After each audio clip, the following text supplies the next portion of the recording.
And with that, I want to welcome Candace Huntley. How you doing, Candace? Great. How are you doing? I'm doing great. It's been busy week. The days kind of are blurring together. Looking at the screens as you were, like, is it Thursday already? It's crazy. I was talking to someone yesterday and I'm like, I feel like by Wednesday, you're either feeling like in the week, you're like, this is fine, or everything is completely unraveled already by Wednesday. I feel like that's kind of how life is with everybody right now. Well, at least the people I speak to. You're either good to go or things have already gone. Your week is shot by Wednesday. Yeah. Oops, hang on.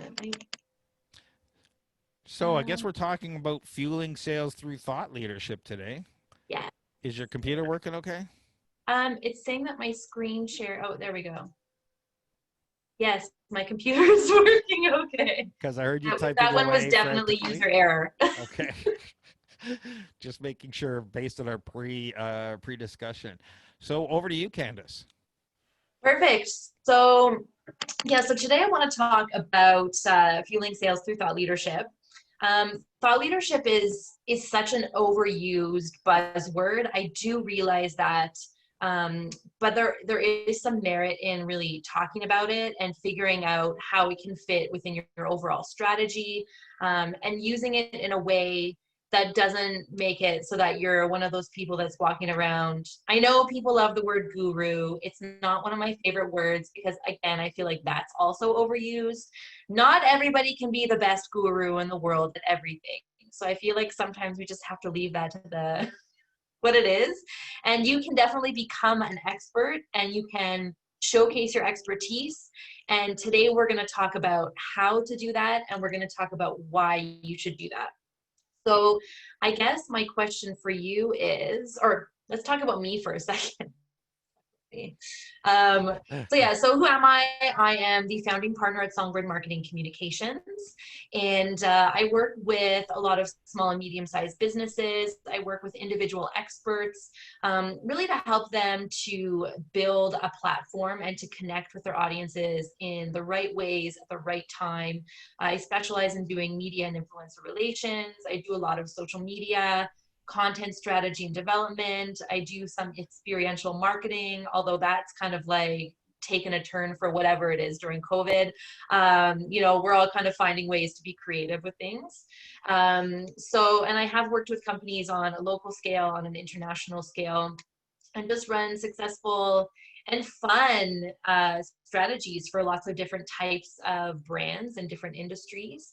And I like to keep things a bit fresh. When we're talking about thought leadership, I mean, one of the components is media. I've gotten clients placed in outlets like the Globe and Mail, National Post, BNN, CTV.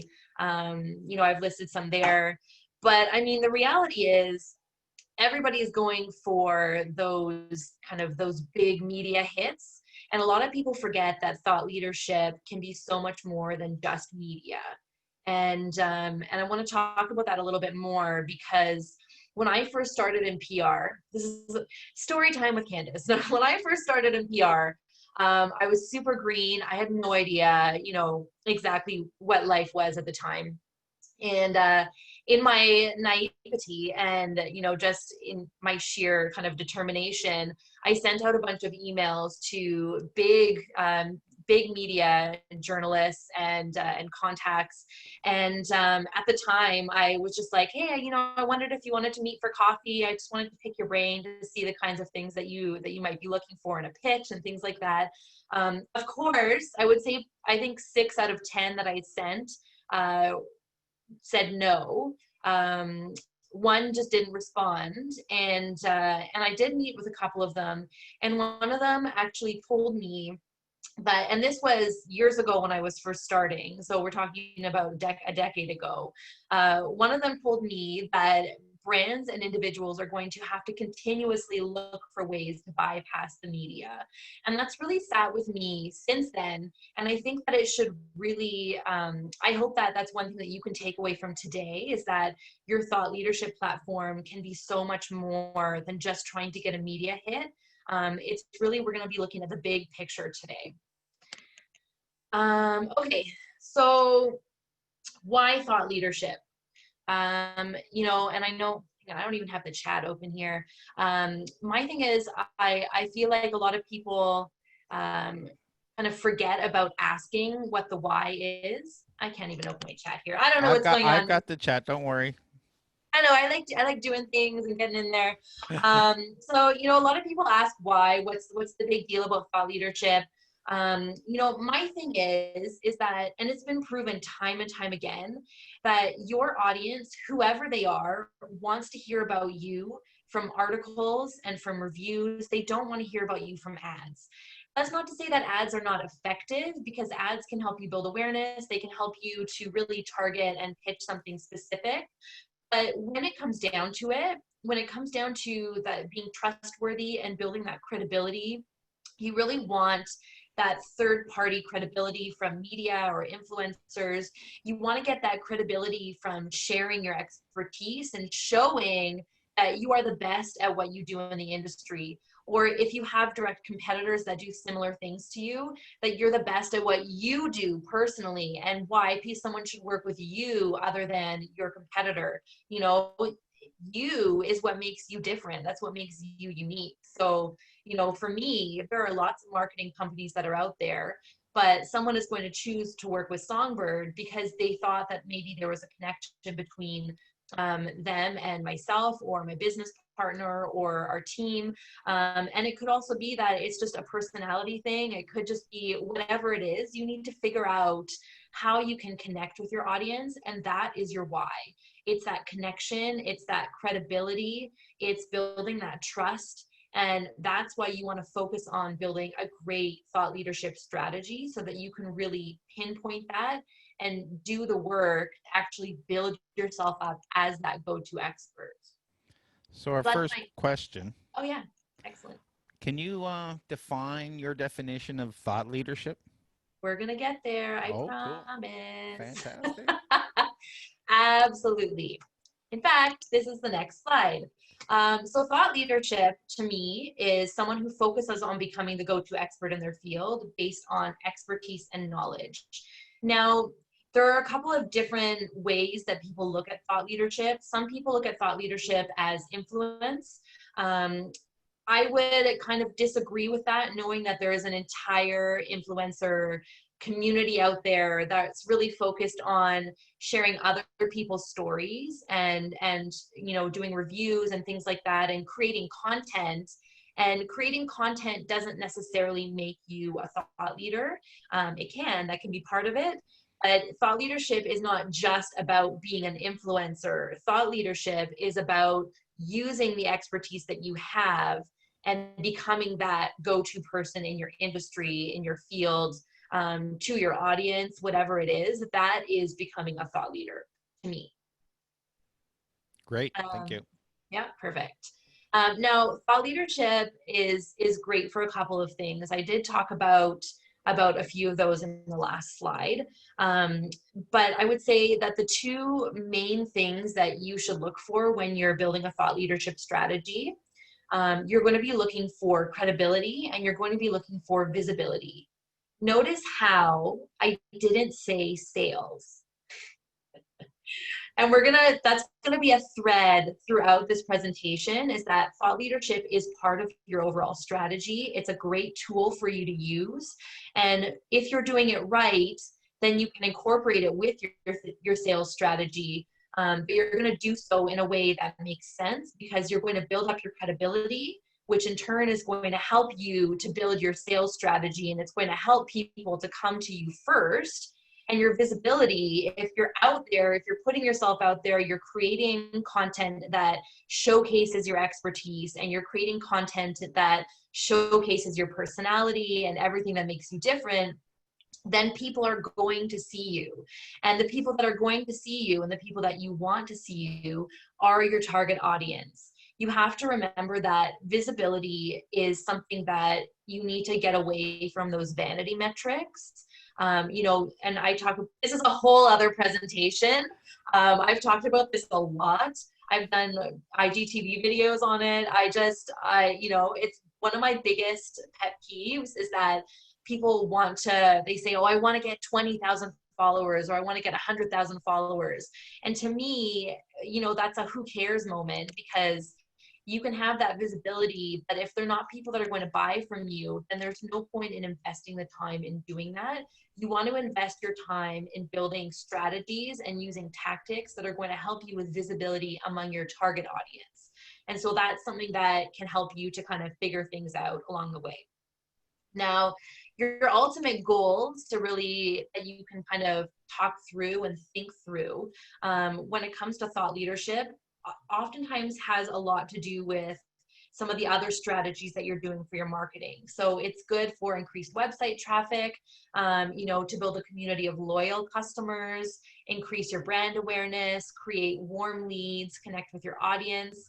I talk about warm leads a lot when it comes to any sort of content-based marketing strategies, just because I feel like if someone sees you, not from an ad, but from a blog that you wrote or an article that you commented on, or a series of social media posts that you've done where you're showcasing your expertise, you're, in my mind, creating a warm lead, because you've shown people that you know what you're talking about. You've shown people that you have expertise in a certain subject area. So in their mind, you're kind of climbing up that ladder. So when it's time for them to actually go and purchase your services, or services within your industry, or a product that they're looking to kind of fill a need in their life, and because you've already started to climb that recognition ladder in their brain, they're going to think of you first. And so to me, that's a warm lead. It's someone that's not necessarily ready to buy now, but if you were to pitch them later on and they've already had that interaction,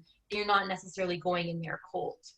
The other things like increased website traffic, that's kind of a given if you're posting regular blogs, if you have kind of a link back to your website on a media article, all of your social media, all of those goals should all tie into this. And if you're kind of getting that sense and that picture, I keep again talking about how thought leadership should be a part of everything that you're doing. It's a part of that bigger picture, just because it's one of those tools that's in your marketing tool belt that can be extremely effective if you use it with everything else, or it can be okay if you're just kind of trying to use it on its own. Because, just to give you a specific example, if you were to get an article written about your company, and or even if you were to comment on an article and nobody shares it, does it really matter? Now, if you were to get a comment in an article and then you were to share that to your own social channels, and maybe you had commentary that you publish on your blog about it, you could even set up a social media ad campaign where it drives traffic to that media hit. Then more people are going to see it. It's going to increase your visibility, and it's part of that overall marketing strategy that you're then creating, because it involves your blog, it involves your website, it involves your social media, it involves ads, your ad campaign, it involves all those different types of things. So they're all kind of working together towards one common goal: world peace. I was just checking to see if you were listening, Craig, but you didn't laugh at I me. heard the world peace part. I just happened to spill my water beside me, so I was a little distracted. But building, this is a great example. You talk about creating warm leads, creating brand awareness, and connecting with your audience and different types of content. This is the exact type of thing we're doing here. I mean, TorontoStarts, Absolutely. we guru is not really a word I like to use, but we talk with different experts in the industries on their work on, and hopefully it works out well because we're imparting great information, Mm-hmm. and people get to know you a little bit, or Trevor Absolutely. or someone else, and Yep. understand who they want to work with and who they don't. And so when it comes time to say, you know what, I really want to take things to the next level, I'm going to give Candace a call. This is exactly the type of content that builds your awareness, creates those warm type of leads, because they already kind of know you, Exactly. or they And feel they do. we've had Yeah. people that have reached out to us 6 months to a year later, and they said, I saw that presentation you did last fall on whatever it was.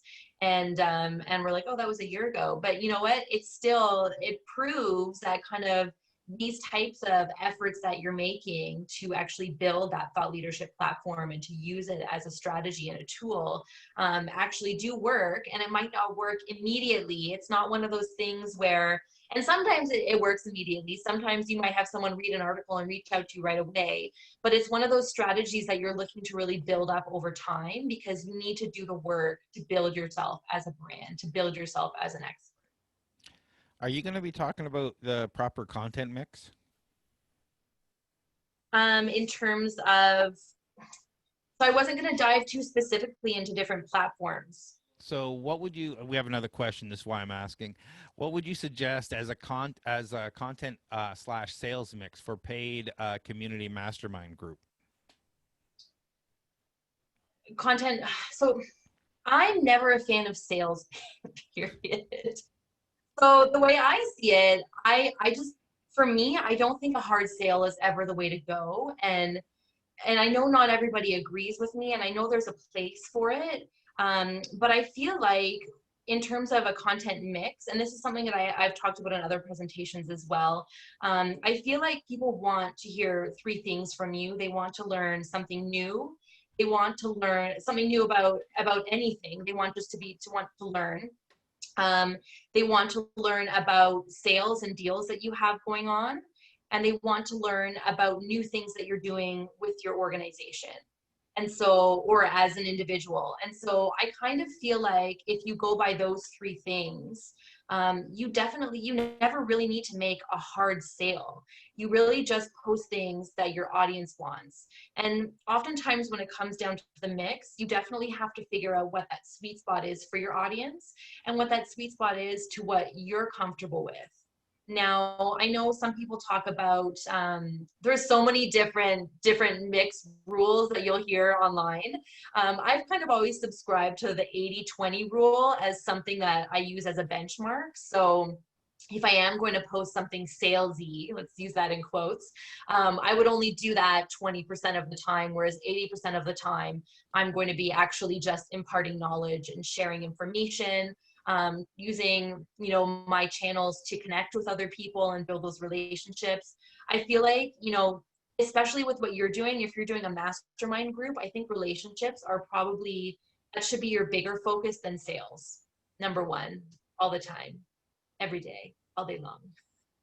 So you should be actually be using your content and what you're putting out there to impart that knowledge and to provide value for your audience. And then you can do that in conjunction with a sales technique. Your call to action can include some sort of sales technique, but you always want to mix it up with something that provides value. Thank you.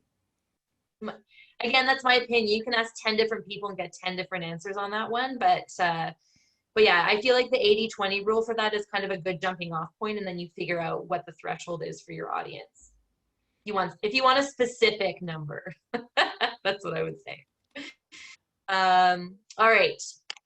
This is this is my step-by-step leadership, I thought leadership guide that I use. This is how I work with clients.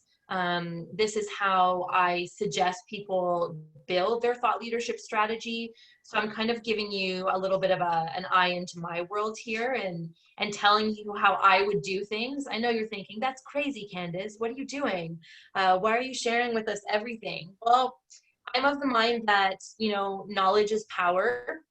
And also of the mind where I think that you should be armed with enough knowledge to make yourself dangerous. And if you decide you want to do it on your own, I think that's fantastic. If you decide you want help with it, then hopefully you'll like my process and maybe you'll give me a call. But I feel like everybody does have the opportunity to start building something like this on their own.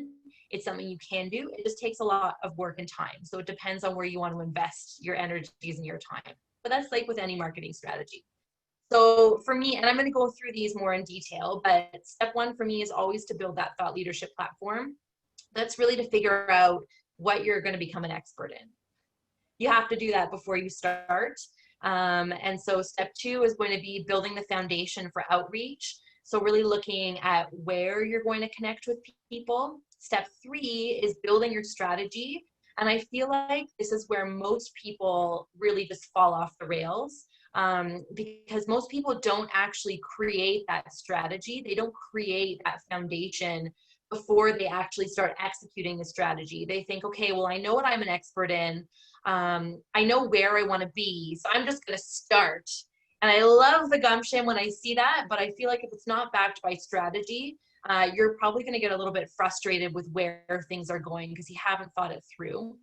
And then step 5 is really growing your profile. And this is where you've built the strategy, you've started executing it, and then this is the long term, what happens next. Because again, you can build your strategy and launch it, but if you don't think of what happens next, then how will you know if you're successful? How will you know if something's working or not? How will you know if you have to tweak something? So step 5 is always kind of that growing your profile and really looking at what your thought leadership platform means in the long term. Okay? And it's just time. Let me make sure. Okay. So the first thing is to build a thought leadership platform. Now, what I always like to do when I start doing this is I actually do a full industry and competitive audit. I like to know who's talking about what out there. I like to look at my competitors. What are my competitors? What are they talking about a lot of? Are there certain topics that they really own in the industry? Are they talking about similar things to what I want to talk about? Are industry trends matching up with what I want to talk about? So then from there, once you figure out what everyone else is talking about, where all that noise is, you want to identify what your main area of expertise is. Now, I generally like to, when I'm working with different thought leaders, different experts, I like to kind of have, I would say usually 3 or 4 topics that are kind of around that umbrella topic that I can utilize as the main kind of any topics that I'm going to pitch to media and things like that. It's good things to pull from, depending on where you're actually sending any of these pitches out or where you're actually putting this content out. It's good to have a little bit of variety out there. But when you're identifying this main area of expertise, you want to make sure that you're creating some really great messaging so that you can always fall back on that, and you always make sure that you're being consistent when you're putting content out. The third thing that you want to look at during this is you want to look at what your audience wants, because you might say, oh, I'm an expert in this, but if your target audience doesn't care about that, then there's no point in building a thought leadership platform around it, or maybe you're targeting the wrong audience, and that's a whole other issue. I know, Craig, you've talked about that a lot, about finding the right target audience and making sure that you've refined things. So that's kind of a big one. Absolutely. Yeah, so you just want to make sure that your main area of expertise matches up with what your audience wants, and that's going to help you build an incredibly successful thought leadership platform if you actually do this foundational work right from the start. Okay. So next, you're going to build a strategy with a good foundation. So I've kind of combined steps 2 and 3 here, just for the purpose of this presentation. Otherwise, it can be hours and hours, because as Craig knows, I can talk for a long time. I just like talking, whether it's on screen or in person. I might break out into song later too, who knows. So what you want to do at stages 2 and 3, you want to make sure that you are selecting the right channels. And when I say channels, it could be social media, and then from social media, what platforms are you going to be on? Are you going to have an active blog? Are you going to have an email newsletter? How are you going to utilize your website? Are you going to do media relations? Are you going to work with influencers? How do you want to reach people? So the big thing about this is, again, it needs to match up with where your audience hangs out. That's number 1. There's no point in setting up a robust Facebook strategy if your audience doesn't hang out on Facebook. So you just want to make sure that you're picking the right channels for your audience, but you also want to make sure that you're picking the right channels for you and your brand. So when I talk about that, I wholeheartedly talk about this all the time. If you can't be on more than one social media platform because you don't have time to do it, then be on one social media platform and be the best at it. You know, if you can't write one blog every day, write a blog every week and do them amazing and utilize them in the right ways. So you want to make sure that whatever you're picking, however many channels, however many social media platforms, just make sure that you're taking into consideration your time, the resources you have available to you. Maybe you're working with a team. All of those things really make a difference. And you also want to make sure that it's a good brand fit for yourself. You know, you might say, oh, I'm going to be on TikTok because that's where everybody is. But if it doesn't fit with your brand to be on TikTok, don't be on TikTok. You know, there are plenty of other places that you can create great content and really showcase your personality and showcase your expertise. You just want to make sure that all of those factors, you take them into consideration. Okay. You want to make sure that you're developing materials that you might need. So for example, if you're doing a media campaign, it's always good to kind of have a great one sheet media profile that you can pull out if you need it, where it has your headshot, it's got a short bio, a longer bio, and then little blurbs about what your areas of expertise are. And if you want, if you email me afterwards, you can actually, I'll send you an example of some of the ones that I've done. It can be very, very simple. You don't have to be a graphic designer to create it. Just it's the material that is in it rather than what it looks like when it comes to those. Now you do want to make sure that you're not sending something with a bunch of typos and something that just has like word jumbles everywhere. It does have to look nice, but you can create something, you know, even just in Word and save it as a PDF. So there are ways that you can do it. Keep in mind that if you are pitching media, you never want to send an attachment unless it's been requested, because chances are it will likely go to their junk folder. So everything that you're doing, you should be able to send it as a link, whether it's through Dropbox or something like that, or any sort of cloud server. Look at me using technical terms. I'm not even sure if I use that right. I'm sure Trevor is really laughing downstairs when he heard that. So materials are always good. If you're trying to become an expert, and you want to represent your company, your brand, sometimes it's really nice to have a bit of a corporate information sheet as well. And I use the word corporate loosely. Obviously, not everyone's a corporation, but you can call it an about us sheet, whatever it is, but just something that has some FAQ on it. You don't have to have a full media kit unless you're, you know, unless you're like you're an author or something like that. Sometimes it's really good to have a full media kit as well. So it just depends. You want to develop the materials that you're going to need for the channels that you've selected. Next, you want to make sure you define success.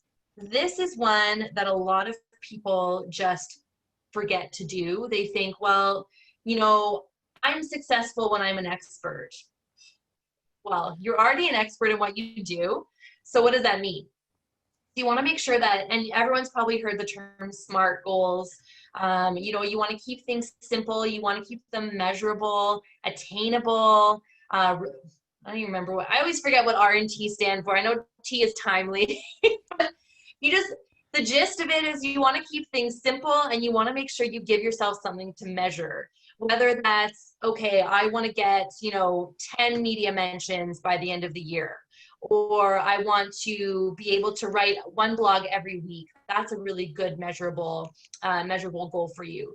And so your goals should be defined by some sort of measurable outcomes. Sometimes it's a little bit harder when we're looking at things like PR and things like that, but you can definitely look to create these measurable goals. And then you can also tie them to your overall business goals. So your overall business goals should, and Craig, I know you guys talk about this quite a lot, so I'm not going to go into detail, but even I know people like to tie things back to their sales all the time.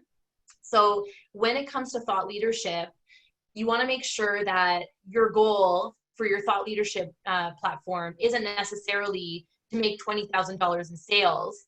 That's your overall business goal. Your thought leadership strategy and the goals that you create for your thought leadership strategy will tie into those overall business goals, but you have to make sure that you connect those two dots. And connecting the dots means that you're using that thought leadership platform that you've built to get to that extra $20,000 in sales. So how are you using it? Are you making sure that you're using it to connect with people on social media? Are you making sure that you're using it to send these great blogs that you've been writing every week to potential clients or potential customers? Are you using it to create warm leads and then utilizing the people that interact with your website to create retargeted ads so that they're constantly seeing your brand in the background, in the back of their mind? Even though some of us hate retargeting, it still does work. I have clicked on ads for sure, but I've definitely been looking things up online and I'm like, oh, that's interesting. So the strategies do work. It starts out with you building that credibility and building that visibility for yourself. Yeah, and Um, defining yeah, success and then tracking it are so important. People just don't do that. They just say, okay, I've got to be on social media. I got to post 5 times a day. And if I post 5 times a day, then I'm successful. Well, are you measuring engagement? Are you measuring yeah, growth? Are you yeah. measuring clicks? What are you measuring? Because why are you doing it? Yeah, Like, and you're just going to be on a hamster wheel of marketing because you're just constantly going to be going the same pace, same direction, just same level. You're never going to grow because you have no idea what growth means. yeah, and track all this stuff. Use Google Analytics, use UTM tracking codes. That might sound technical to some people, but basically use special links. If you go on a Yeah, podcast, give them a unique link. So, anybody clicking on that link, that where that traffic's coming from. If you do an hmm, ad, use that specific link. So, all this stuff. So, what's working and what isn't. Double down on the topics that absolutely. are working. Get rid of the things that don't. Otherwise, you're on that hamster wheel, because I know a lot of Yeah, people do social media for social media, which, if you're not actually measuring success, then you're probably wasting your time. absolutely. And I could again talk for hours about social media strategies and what people do wrong to set things up. But about just any marketing, but you're right. It is definitely that it's defining your success. It's setting those metrics and then tracking things along the way, which does have to do with the next point is building your timeline. So defining success, that's your end game. That's the end goal that you have. And then how are you going to get there? So a lot of people say, well, this is where I want to be, but you have to take all those little steps along the way to get there. And all those little steps along the way to get there are also chances for you to actually celebrate those small wins. I'm such a huge advocate for celebrating small wins. I think especially if you're an entrepreneur, you're a small business, if you're working on your own, celebrating those small wins is what's going to get you through those those dark times. I'll get really close to the camera, the dark times. I mean, I can remember when I first started, I literally cheered and I was working at home on my own. Well, I had my dog at the time. I kind of freaked her out every so often, but I would literally cheer every time I got some sort of small media mention for a client, or, an influencer decided to sign up for a campaign. It's important to celebrate those little things because that's what you're good at. That's what you're working towards. Oh, Craig, we lost you. Yeah, I just hit my camera. So those are building a timeline. It's extremely important. The last thing in here, and this has to do with your area of expertise, is build out that editorial calendar. Now, I did actually just share a blog this morning on our website about my blogging process. And every time I talk about blogging for business, I always talk about building an editorial calendar to help you get over a writer's block, to help you, whatever, keep yourself on track. When it comes to your thought leadership platform and whatever you're doing, an editorial calendar is going to help keep you accountable and help keep you on message. And so even if you've decided that you're, for whatever reason, not going to be on social media, maybe you're just doing a blog. I wouldn't suggest that, but you never know. Even if you have those monthly themes that you're kind of helping to tie everything together along the way for your entire year, plan things out a few months at a time so that you know what's coming up, so that you know what you're doing now, you know what you're doing next, and you know what you're doing, a few months down the line. So that's going to help to keep you accountable. It's going to help you stay on track with your timelines, and it's going to help you stay on message because you've already done the work to build this great thought leadership platform talking about exactly who you are as an expert and what you have to offer. Okay? So we have another question Oh, here. yes, Can you expand on, maybe. the what the audience wants? Say for example, this person is an expert in managing emotions at work. Okay. Okay, so my question to you is, so if you are offering a service, if you're offering or a product for you, I not knowing exactly what your business model is, but if you are kind of looking to become an expert in that, you know, the question I have to you is, what questions does your audience ask you? What questions are out there? What's trending in the industry right now? What are the conversations that are being had on social media? You know, for you right now, a lot of things, people are working from home. How do you manage your emotions when you're at home and you're having to deal with kids and you know, people are trying to get out of their pajamas for the most part every day because they're feeling a little depressed at work. So not knowing specifically about what you have to do or what you do, my question to you would be, what is your target audience? What are they asking? What are they talking about? Do some social listening to see different hashtags that are really relevant to you. You know, you want to look to see what people are talking about out there to make sure that it's matching up with the topics that you want to talk about when it comes to your thought leadership. Does that answer your question? Yeah, I think so. And I look at this and, you know, the typical things that I asked them a question in the chat room about specifically what are they selling and to whom. Because, you know, managing emotions at work is generic and a nice to have, but not something people buy. Right. Uh, Well, and again, I mean, are you a communications expert where you're going in and doing seminars for people and their employees? Or, you know what I mean? Like it depends on really, again, Craig, like you said, what they're selling.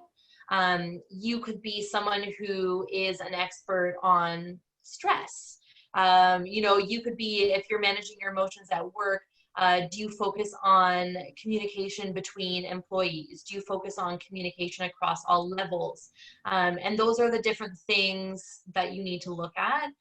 If people are trying to manage their emotions at work, look at you know, what the motivation is behind that, and then you can kind of come up with some more pointed topics for that, figuring out exactly what your audience is talking about. yeah, and when I said people don't buy, you know, managing emotions at work, I mean people buy better relationships. People Yeah, buy more productivity. People buy, you know, learning how to communicate better so you can move up the ladder in your company. yeah, self control. I mean, all those Yeah, types of things. It just so I'm not. I didn't mean to specifically on his service. It's just similar to most startups. A lot of people don't. And this is an example. Who knows if this person is actually selling this? They just put this example out there. Um, you know, a lot of people don't know what they're selling, but rather than, you know, to the employer, you're selling peace of mind, stress-free workplace, less conflict. To the yeah, employee, more productivity, calmness, yeah. all that kind of. So It's the under, benefits. yeah, and when you're doing thought leadership, understand you want both sides of that audience. Absolutely. Okay, sorry, I just Yeah, wanted to. Thank perfect. you.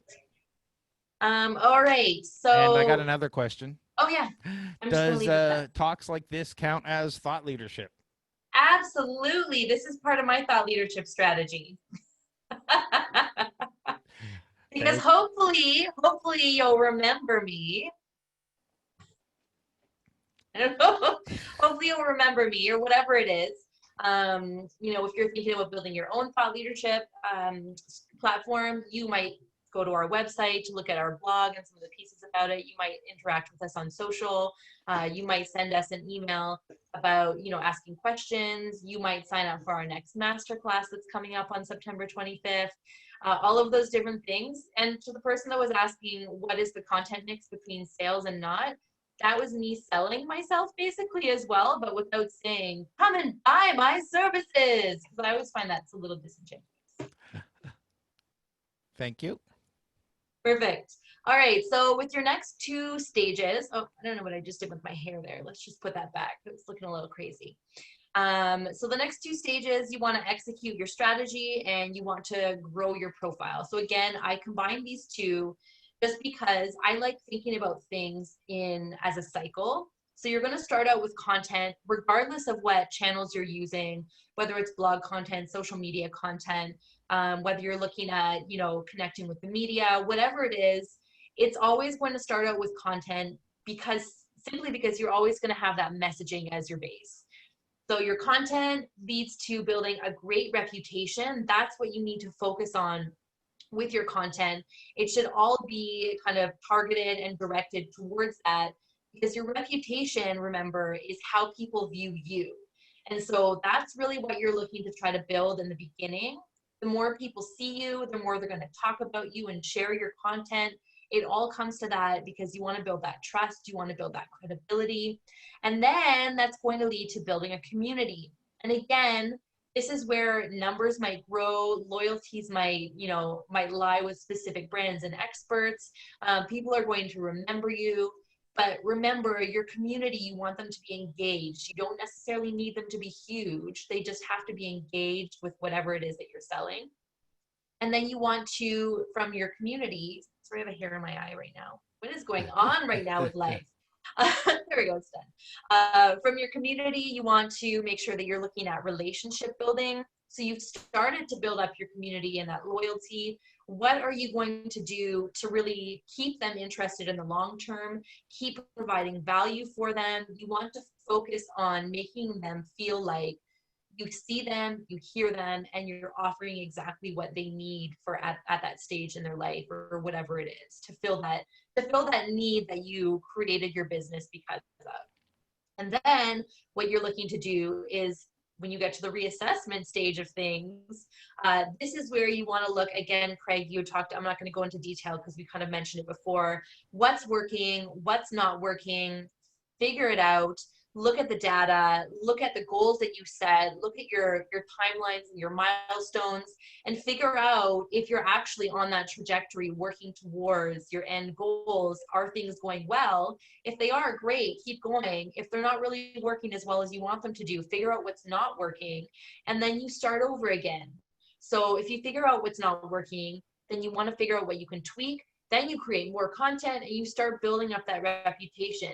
And even if things are working, you still want to make sure that you're going through that cycle to create content, and you just keep building it on the same plane, and it's just layering it and layering it. And it takes time. It takes time to grow your profile. You're not going to all of a sudden go viral overnight. You hear so many people talking about, overnight sensation. Well, that never happens. An overnight sensation takes 10 years, 20 years sometimes to build. And you have to really take that into account and be kind to yourself as things are starting, because you might not have that visibility right away. You need to keep working towards it and keep making sure that you're looking at your strategy and you're tweaking it to make sure that you're working towards your goals, and keep your eye on those goals. So the last thing, if I can leave you with, again, I did talk about this a little bit more, but the biggest idea here, the biggest light bulb that you should really take away, is that any thought leadership strategy that you're building, it is a tool. It's a tool in your toolbox. It's not meant to be a standalone strategy. It's meant to tie into all of your business goals. It's meant to tie into the rest of your marketing. It should be that puzzle piece in the big, beautiful puzzle that is your marketing strategy, and that big, beautiful puzzle that is your marketing strategy fits into that even bigger, beautiful picture that is your business strategy. And you have to really look at everything as fitting together and working together. Otherwise, you're just going to get exhausted because everything will be working against each other, or you won't find those efficiencies. And again, if you're an entrepreneur, if you're a small business, you're likely wearing all the hats. And that means that you're working on the marketing, and you're working on the accounting, and you're working on the business strategy, and you're working on sales. And so you want to make sure that every single effort that you put into building a marketing strategy to actually promote your business fits into everything else, because then you'll find those efficiencies. Then you'll be able to use your blog as part of your sales strategy, because you'll be able to send a blog to someone that you met at a networking event that you thought would be really interesting to them. You're providing value to them, but you're also saying, hey, look at the rest of my blogs, or look at the expertise that I have. And so you're really utilizing it, again, that thought leadership platform that you're building and that strategy, you're using it for the bigger picture. And that's the one, if you don't take away anything else today, that is the one thing that I want you to take away.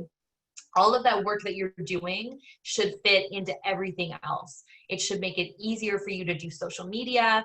It should make it easier for you to write blogs. It should make it easier for you to do sales. It should make it easier, easier, easier.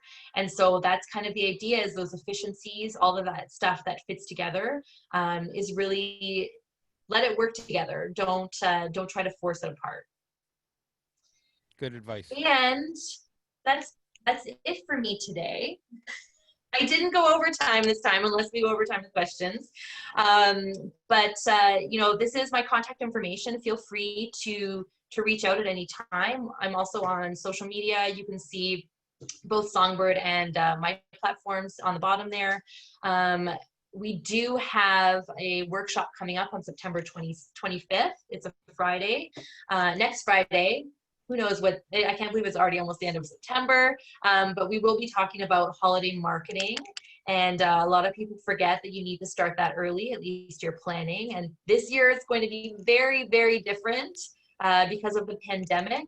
And regardless of whether you believe that we're on an upward trajectory or we're on a downward trajectory, or if you're one of those people that really thinks that it doesn't exist, regardless, things are different this year. So you have to make sure that you're adjusting your strategy accordingly. So we're going to talk about that and answer all your questions next week.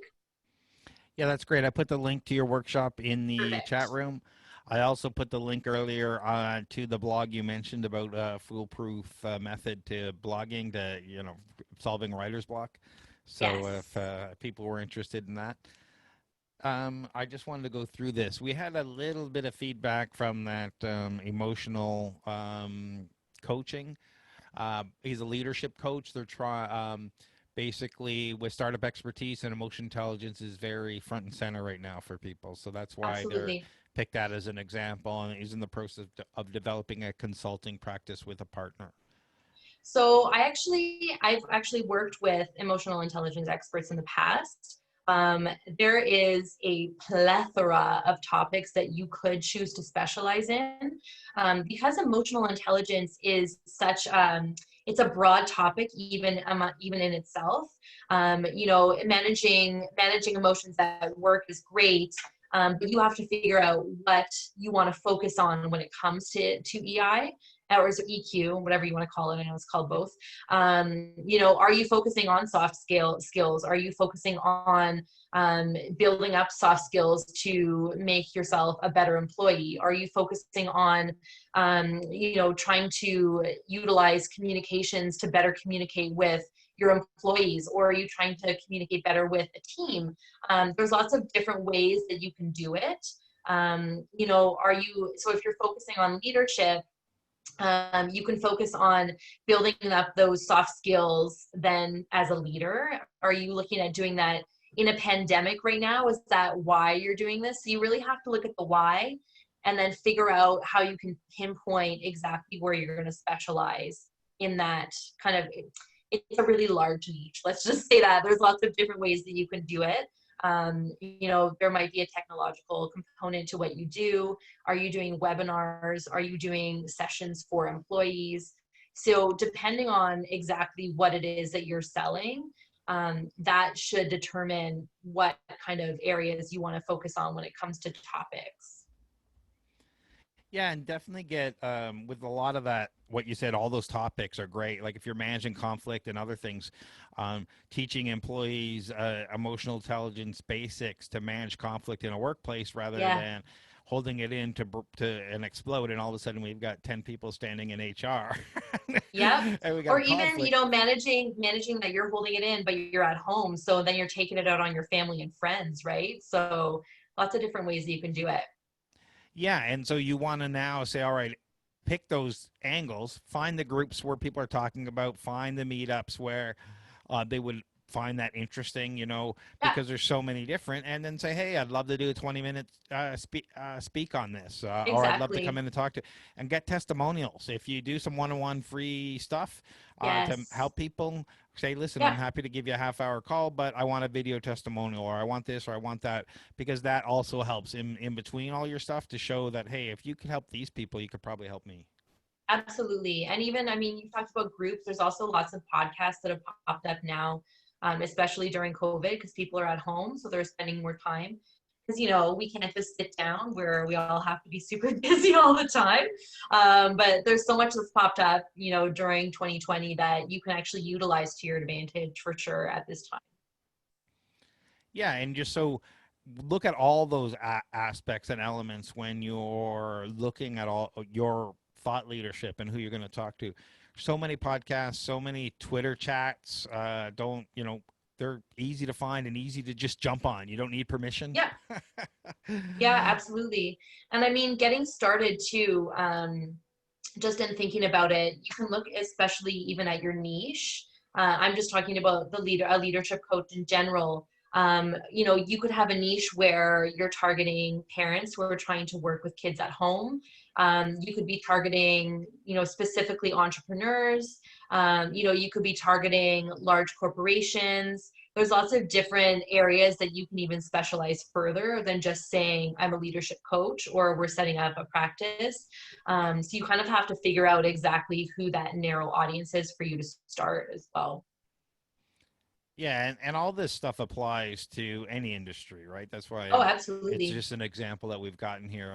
And when you look at the media, look at the podcast, look at all the blogs, the Yeah. groups, the LinkedIn stuff, all the meetups. Where can you speak? Where can you be a part of a panel? Where can you, or Mhm. maybe you want to run your own?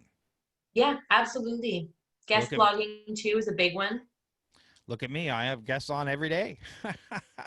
True. A lot of content. It's a lot of Yeah. content. It's good content. Yeah, I've it's the editing of the content that takes so much time. I'm so behind editing and posting. But, those are the types of things I always like, here's a tip, especially when you're doing subject matter experts. I like making, and this is what I do. You don't have to write the content. I invite people on. Candace writes the content, or whoever else, Mark Yeah. tomorrow, or Alex Morsink next week, and they come on and talk about their individual experts, and I bring people in the chat room to ask questions. I have questions, and together we're on this learning journey, and hopefully I can have had some insights, and hopefully as a community we're growing stronger. So for me, this is how I'm building some thought leadership, building community, but Mhm. everyone has their own way to go. Absolutely. Absolutely. And I'm sure you speak in all sorts of different places. And I know Trevor and probably you as well are Yep. instruct at the one of the Ryerson zones, a fashion zone for sure, if not other Yep. ones. Yeah, we do. We do a couple at Ryerson and some of the zones and lots of different, and especially right now, there's so many events popping up now online. I mean, there were fewer events before in person, and now it's like we could speak at something every day of the week if you wanted to. It's a lot. There's a lot of opportunity that's out there for you to really set yourself up as an expert. It's just a matter of, first of all, taking a step back and figuring out that foundational stuff first. Yeah, and why you doing it? Like, Yeah, I absolutely. had a student come to me as part of my accelerator program couple of years ago.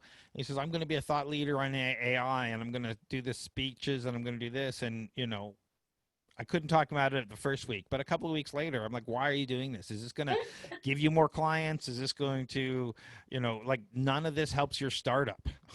Yeah, So why yeah, are you doing it? So be a thought leader somewhere else. But it just felt that was topical at the time and I could drive a yeah, little traffic. But what does this have to do with your business? So yeah, yeah, you got to pick your niche carefully. yeah. And again, it comes down to resources and time because remember, you only have so many hours in the day. So if you're trying to build a business, you need to figure out that, it has to work. It has to work for you. Otherwise, there's no point in doing anything halfway. And alignment is so key. With what I do, I'm trying to do so many different things. I'm going all off in different places, but the only time it really works is if I make them all kind of align together, that all of these things are supporting each other rather than trying to do Absolutely. 50 things at once. The journey is here. And that's when things actually be successful because you're not pulling your hair out every which way. Entrepreneurs never do that. What are you talking about? So thank you again for taking the time today. And one more time, where can people find you if they want to find out more? Songbirdmarketing.com. You can find us there. feel free to email us. You can also find us on LinkedIn, on Instagram, on Twitter, on Facebook. And again, for me personally, I'm on all of those things as well. So you can find me if you don't want to talk to SongBird, although you'll probably get me if you talk to SongBird anyway. And again, we've got so many different blogs on thought leadership as well and helping you to kind of put all the components together. So check out our website for that. And otherwise, you can also find me on the next time I talk with Craig. Yeah, we'll try and have you back next month, and because Absolutely. it's always great. Thank you, and thank everyone for Thanks for coming having and me. all your questions, and we'll see you again soon. Perfect.